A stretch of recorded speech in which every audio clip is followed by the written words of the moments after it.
I see strength in people's character, in what they stand for and what they represent, and having the courage to be you, not to be what you think people think you should be.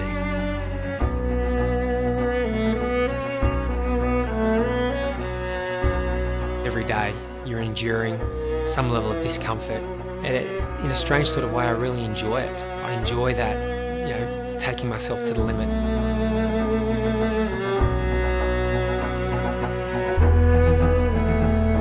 You put in the work, you get the results, and I think I'm not the most talented athlete out there, but I've been consistent and I've trained my ass off, and that's why I have 2 world titles.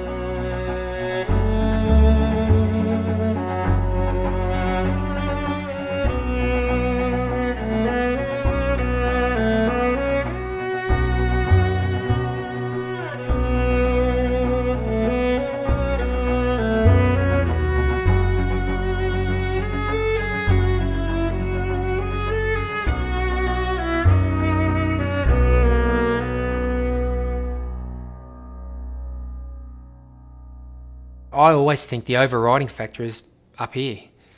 Do you still want to get up when the alarm goes off? Do you still want to get out the door and test yourself every day? Are you still motivated to pay attention to all those little details that you used to pay attention to 10 years ago, and that, your competition there's going to be someone out there probably younger than I am.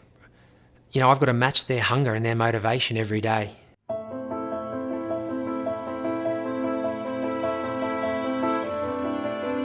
If there's one thing I've done well, it's surround myself with great people. I get strength from wanting to be strong for them, and I don't have to win to repay them, but I think I have to go about it the right way for them. And in hard times in training, in a build up to a big race like Hawaii, the training is arduous and it can get hard. It's easy for me to draw motivation and get out the door because I know a lot of people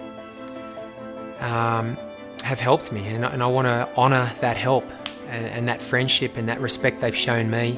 I think of the word gumption a lot. I really like that word. I think like the get up and go and the gumption to excel is really important in not only sport but in life. We fall down a lot as humans. Our sport is 70% mental, right? So you need the strength to be able to prevail mentally and physically. And if the downstairs doesn't match the upstairs, it's almost impossible to prevail in a race.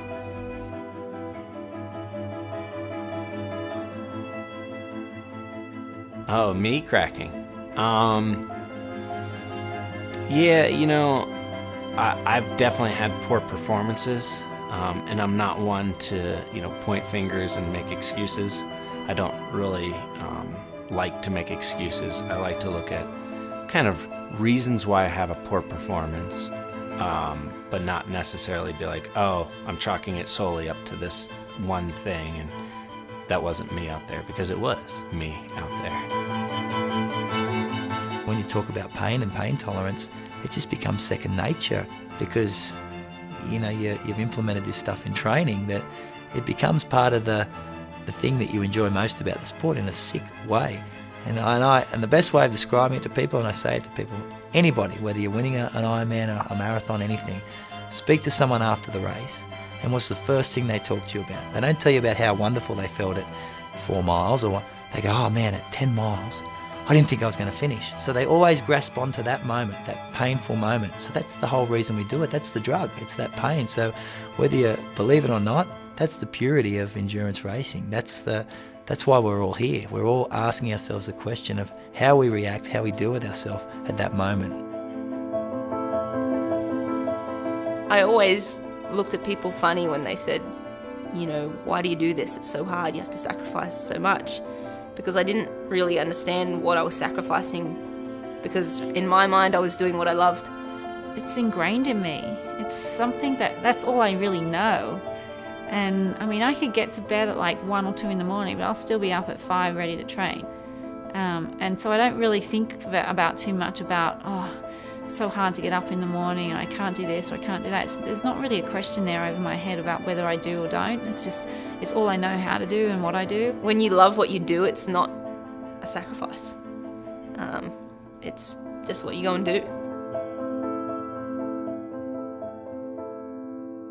I always look back on my swimming career and how to get into someone's head, and if someone's in my head. It's really a silent thing when you talk about cracking someone. You never hear them say it, or I would never say it. Like, oh, I'm done. Oh, I'm cooked. Oh, I'm cracked. But as an athlete, you kind of feel the other person out.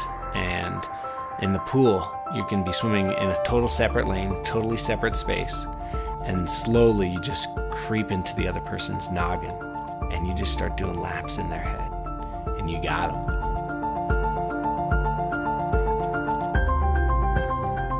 It's just little things where you surge at the end of a lap, or you give an extra kick off of a wall, and it's just like, oh, I own you today. You're not putting the hand on the wall before me at all day long. Ironman triathlon is definitely 75-85% mental. You know, I think especially once you get to the top of the echelon and you're an elite athlete, we all sort of have pretty similar physical capabilities, and a lot of the times it comes down to who wants it more, who believes in themselves more, and just who has it on the day, and a lot of that is sort of what's going on upstairs. Probably my toughest race experience was in 2010. I dropped my chain on the first hill, lost my lead, lost over a minute, really dug, got back up to the leaders, and just then, about 90K into the bike, just absolutely fell apart. And I think I lost 5 or 6 minutes in the last 40K. I hit the run in, I think, 6th or 7th place, and I remember seeing my coach at about 5K and just saying, I don't feel good, this really hurts. And he said, just work through it, keep your nutrition in, keep thinking about the basics, and before you know it, I had run through the field up to 2nd place. And while I didn't defend my title, fighting through all that adversity and learning a lot about myself, and the gut check that I did internally was, for me, it was a great accomplishment.